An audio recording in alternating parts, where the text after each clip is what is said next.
हरियाणा की हर अपडेट के लिए बेल आइकन दबाएं और सब्सक्राइब करें STV हरियाणा न्यूज। नमस्कार, हरियाणा न्यूज देख रहे हैं आप और मैं हूं आपके साथ सोनिया सतनी। रुक कर लेते हैं फटाफट हरियाणा की ओर, जिसमें हम आपको मुखातिब कराएंगे हरियाणा की फटाफट खबरों से। प्रदेश में कोरोना के आंकड़ों में लगातार बढ़ोतरी हो रही। पिछले 24 घंटे में 1871 नए मरीजों की पुष्टि हुई है। गुरुग्राम से 495 और फरीदाबाद से 392 नए केस सामने आए। वहीं सोनीपत से 74 और हिसार से 67 कोरोना के नए मामले सामने आए हैं। प्रदेश में 24 घंटे में 28 मरीजों की मौत हो चुकी है और इसी के साथ अब तक कुल 2456 कोरोना मरीजों की मौत हो चुकी है। प्रदेश में अब तक कुल 2,35,997 के सामने आए। एक दिन में 2,461 मरीजों ने कोरोना को मात दी।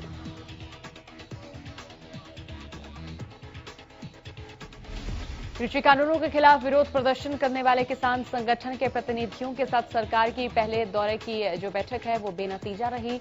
इसके बाद केंद्रीय कृषि मंत्री नरेंद्र सिंह तोमर ने कहा कि किसान नेताओं को नए कृषि कानूनों के विशिष्ट पहलुओं को सामने रखना चाहिए। सरकार उनकी चिंताओं पर गौर करने और उनका समाधान करने के लिए तैयार है।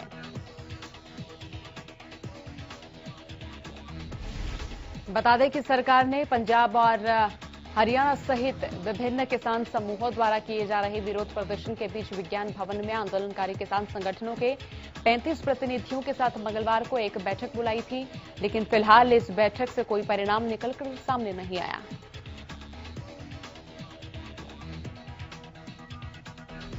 बीजेपी के संरक्षक अजय चौटाला ने किसान आंदोलन को लेकर बड़ा बयान दिया है। उन्होंने सरकार से मांग की है कि किसानों की समस्या को सरकार शीघ्र समाधानित करे। और अजय चौटाला ने कहा कि प्रधानमंत्री और केंद्रीय कृषि मंत्री बयान दे चुके हैं कि किसानों को एमएसपी बरकरार रहेगी, एमएसपी खत्म नहीं किया जाएगा।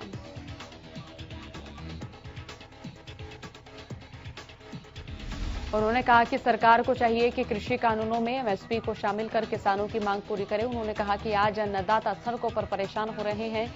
ऐसे में सरकार को बड़ी सोच रखते हुए किसानों की मांग पूरी करनी चाहिए।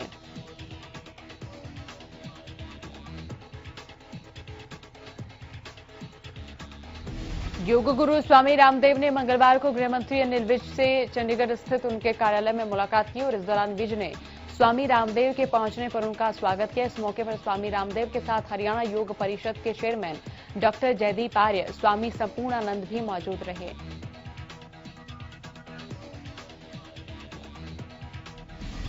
विज ने कहा कि स्वामी रामदेव के सानिध्य से लोगों में सकारात्मक ऊर्जा का संचार होता है और वहीं स्वामी रामदेव ने कहा कि अनिल विज जुझारू व्यक्तित्व के धनी हैं। उन्होंने कहा कि कोरोना काल में दुनिया में योग और आयुर्वेद से कई जीवन बचाए जा रहे हैं।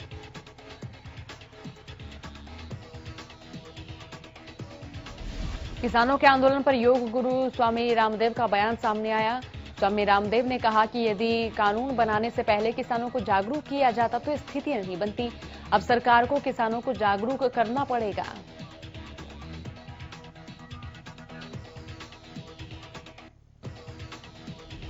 योग गुरु ने कहा कि कृषि कानूनों को लेकर राजनीतिक रूप से भ्रांतियां फैलाई जा रही हैं। सरकार का एमएसपी मंडियां खत्म करने का कोई भी विचार नहीं है। एमएसपी आने वाले 25 सालों में कोई भी सरकार खत्म नहीं कर पाएगी। स्वामी रामदेव ने माना कि सरकार को किसानों तक अपनी बात पहुंचाने में देरी हो रही है, जिसका फायदा राजनीतिक दलों ने उठाया।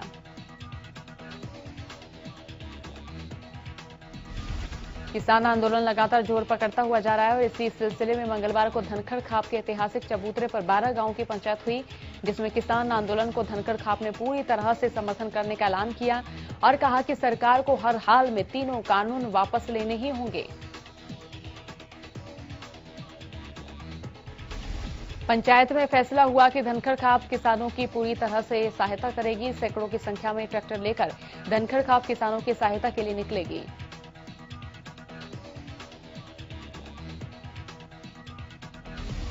किसान आंदोलन के लिए दिल्ली के लिए कूच करने वाले 25 किसानों को सोहना पुलिस ने गिरफ्तार कर लिया और ये सभी किसान नूह, रेवाड़ी, महेंद्रगढ़ और कनीना के रहने वाले हैं। पुलिस ने इन किसानों को सोहना में गुरुग्राम जिले की सीमा के गांव रायपुर के पास से गिरफ्तार किया। सभी किसानों के खिलाफ 107, 151 के तहत मुकदमा दर्ज किया है।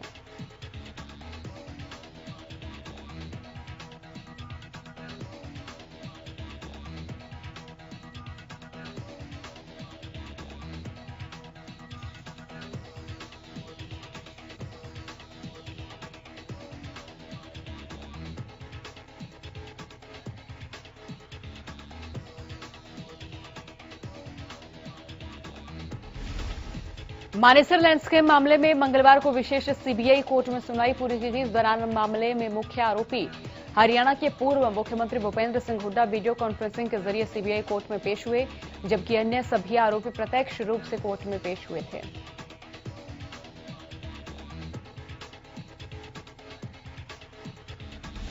इस मामले में सीबीआई कोर्ट ने 5 नए आरोपियों को सम्मन जारी किए थे।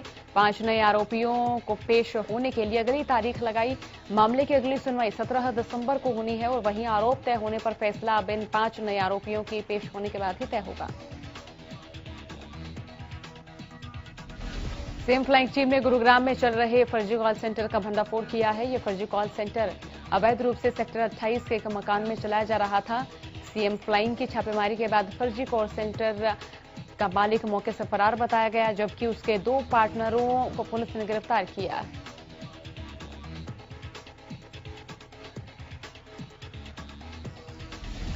बताया जा रहा है कि इस कॉल सेंटर में 22 लड़के और 4 लड़कियों को काम पर रखा गया था, जहां से ये लोग एसएसएन सोशल सिक्योरिटी नंबर के नाम पर धोखाधड़ी कर रहे थे। कॉल सेंटर के जरिए वे ग्राहकों से 100 से लेकर 500 अमेरिकी डॉलर लेते थे। बहरहाल पुलिस ने मामला दर्ज करते हुए तफ्तीश शुरू कर दी है।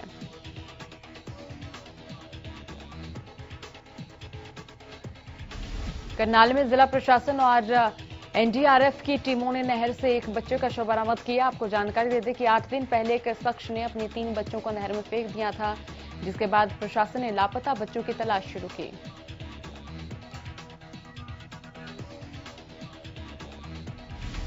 और 8 दिन के बाद गोताखोरों की टीम ने गांव सिरसी के पास एक बच्चे का शव बरामद किया, जिसकी शिनाख्त शिव कुमार के रूप में हुई। बहरहाल पुलिस ने शव को कब्जे में लेकर पोस्टमार्टम के लिए भेज दिया है और अब गोताखोरों की टीमें 2 अन्य बच्चों की तलाश कर रही हैं।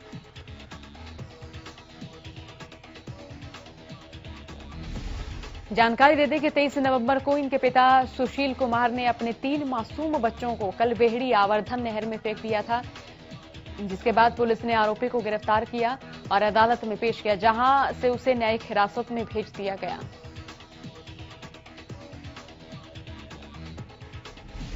हरियाणा के कृषि मंत्री जेपी दलाल ने किसान आंदोलन पर बड़ा बयान दिया है। मंत्री जेपी दलाल ने कहा कि किसान आंदोलन के पीछे विदेशी ताकतों का हाथ है। उन्होंने कहा कि पीएम नरेंद्र मोदी ने किसानों के हक में सबसे ज्यादा फैसले लिए, इसलिए देश विरोधी कुछ ताकतों को पीएम का चेहरा पसंद नहीं, जो किसानों को आगे कर रहे हैं।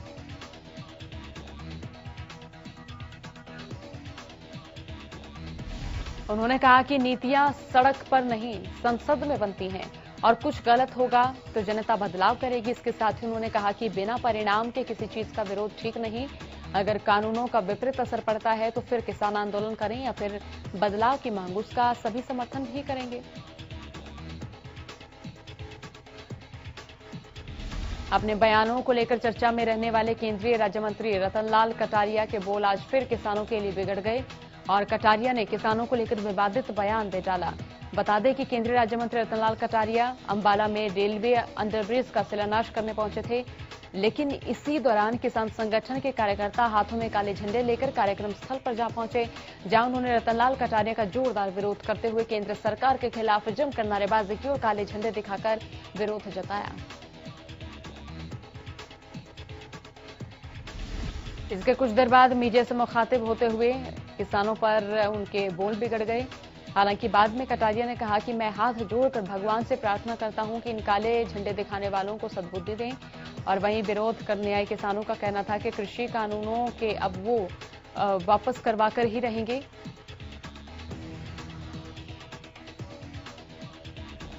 किसानों के समर्थन में प्रदेश भर की खापों की मीटिंग चल रही है। बैठक के दौरान दिल्ली में आंदोलन कर रहे किसानों को आवश्यक सामग्री पहुंचाने और जिला स्तर पर आंदोलन करने की योजना बनाई जा रही है। जींद की जाट धर्मशाला में खापों ने महापंचायत की। इस दौरान दर्जनों खाप प्रतिनिधियों ने पंचायत में शिरकत की।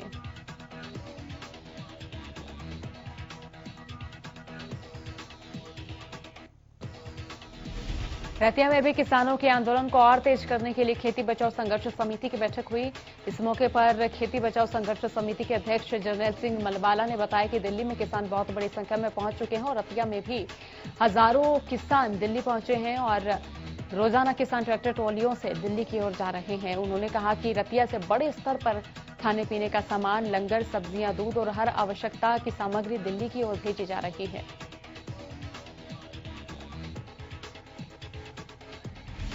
चरखेदादे से निर्दलीय विधायक सोमवीर सांगवान टिकरी बॉर्डर पर खाप प्रधान से मिलने पहुंचे। इस दौरान उन्होंने सरकार की ओर से लागू कृषि कानूनों का विरोध करते हुए कहा कि मैंने किसानों के हक में सरकार से समर्थन वापस लिया है।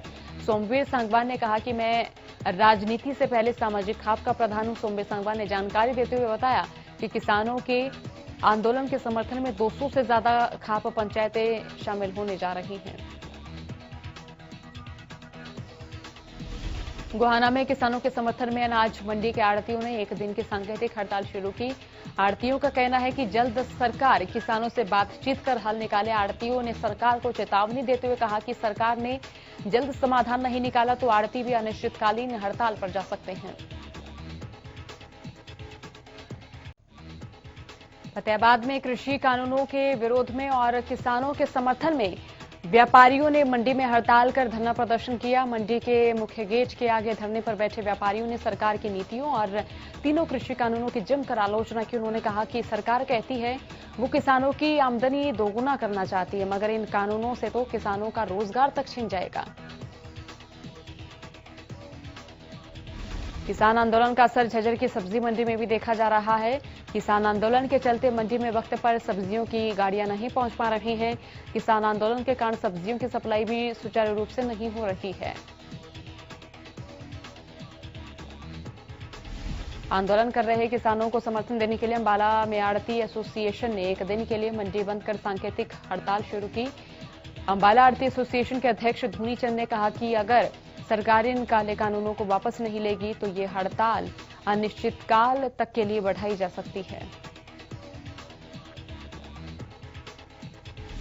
उन्होंने कहा कि इन कानूनों के लागू होने से मंडियों में काम कर रहे आड़ती, मजदूर, मुनीम सब बेरोजगार हो जाएंगे। ये लड़ाई सिर्फ किसानों की नहीं बल्कि मंडियों से जुड़े हर व्यक्ति की है। उन्होंने बताया कि वे किसानों के साथ इसलिए भी खड़े हैं क्योंकि किसानों का आड़तियों से परिवार जैसा रिश्ता रहा है।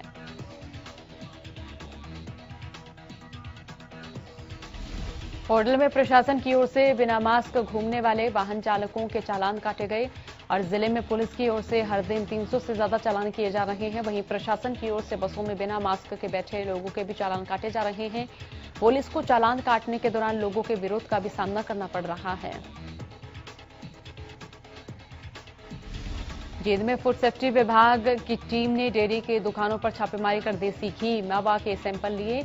डॉक्टर राजीव शर्मा ने बताया कि शिकायत मिल रही थी कि मिलावटी देसी घी और मिलावटी मावा यहां बेचा जा रहा है, जिसके बाद सफीदो गेट और अमरेहेड़ी रोड पर 5 डेयरी की दुकानों पर छापेमारी कर देसी घी और मावा के सैंपल लिए।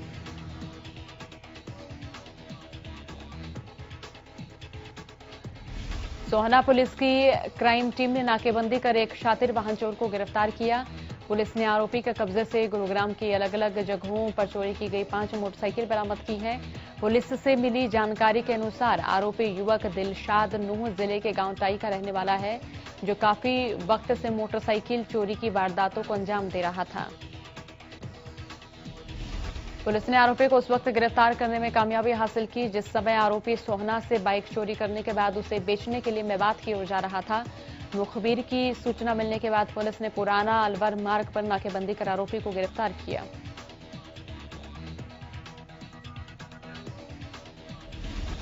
अंबाला स्टेशन के पास बनने वाले सुषमा स्वराज चौक और वहां से साहा तक निर्माणाधीन 4 लेन के बीच आने वाले ढाबों, दुकानों, घरों समेत अन्य संस्थानों पर पीला पंजा चलाया गया। इस दौरान भारी संख्या में पुलिस बल तैनाती रही और भारी पुलिस बल की तैनाती की वजह से किसी ने इसका विरोध नहीं किया। सिविल इंडिया कंस्ट्रक्शन कंपनी के लाइजनिंग मैनेजर की अगुवाई में कार्रवाई की गई। इस दौरान स्टेशन के दोनों ओर बनी दुकानों और ढाबा मालिकों में हड़कंप मच गया। मैनेजर मोंटी की माने तो ये 4 लेन का काम उनकी देखरेख में चल रहा है।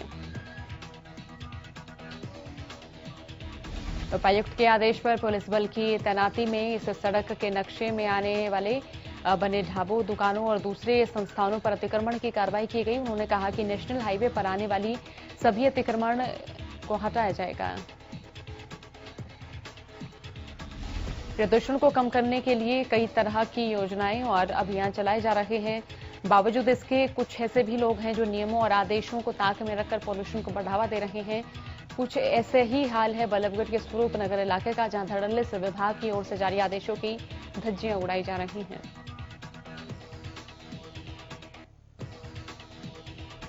यहां पर पॉल्यूशन फैलाने वाली कंपनियों को कई बार विभाग की ओर से नोटिस भी दिया जा चुका है। बावजूद इसके कंपनी संचालक अपनी मनमानी कर फैक्ट्रियां चला रहे हैं, जिनसे प्रदूषण को बढ़ावा मिल रहा है।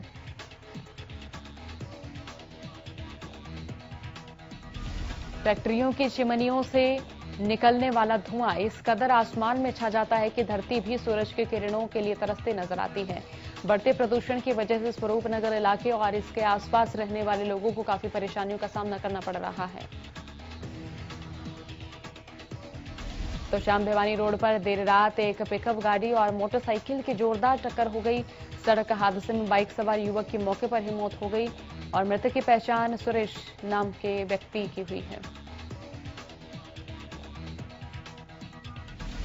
हादसे के दौरान मौके पर मौजूद व्यक्तियों ने सुरेश को भिवानी के सामान्य अस्पताल पहुंचा, जहां उसने दम तोड़ दिया। पुलिस ने शव को पोस्टमार्टम के लिए भेज दिया है और जांच शुरू की है।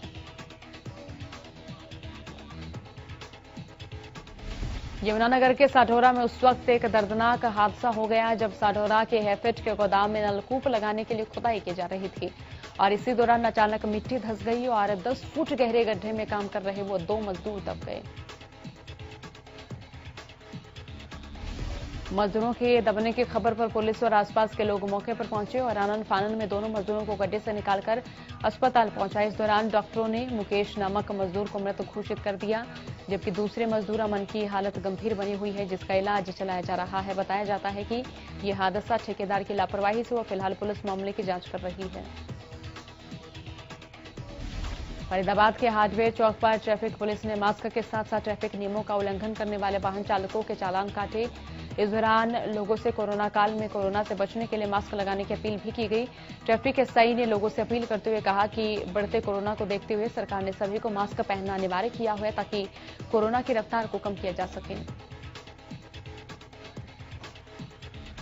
भिवानी रेलवे की ओर से यात्रियों की सुविधाओं के लिए रेल सेवाओं का संचालन किया जा रहा है, जो कि पूरी तरह से आरक्षित रेल सेवाएं होंगी।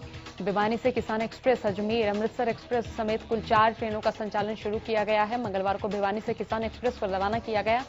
किसान एक्सप्रेस बठिंडा तक जाएगी, इससे यात्रियों को सुविधाओं में इजाफा मिलेगा।